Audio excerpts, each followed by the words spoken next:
হামজা চৌধুরী এ যেন বাংলার ভাগ রয়্যাল বেঙ্গল টাইগার। ধারাভাষ্যকার কক্ষে তখন বাংলাদেশের নামে যেন বজ্রধ্বনি গর্জন, হাজার হাজার দর্শকের চিৎকারে গগনবিধারী পরিবেশ।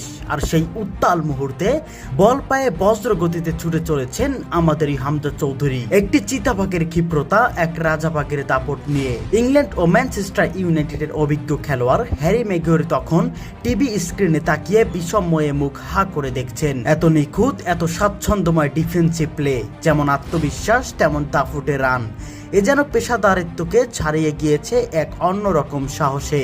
বিস্তারিত রিপোর্টে।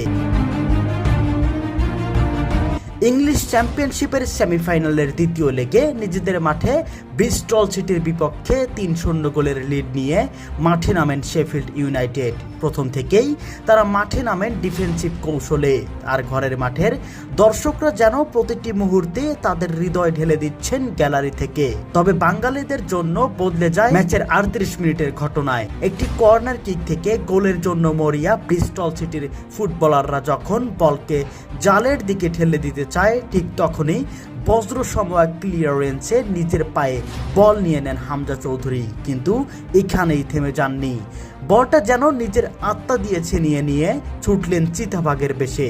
একাই পুরো মাঠ জুড়ে এমন দৌড়, এমন গতি, দর্শকদের চিৎকার তখন কানে তালা ধরিয়ে দেয়। ধারাভাষ্যকার হয়তো তখন বলতে বাধ্য, এ তো রয়্যাল বেঙ্গল টাইগারের দৌড়। ফুটবলে এমনটা সাধারণ মনে হলেও বাঙালির কাছে এতটুকুই ইমোশনালের জায়গা হয়ে দাঁড়িয়েছে।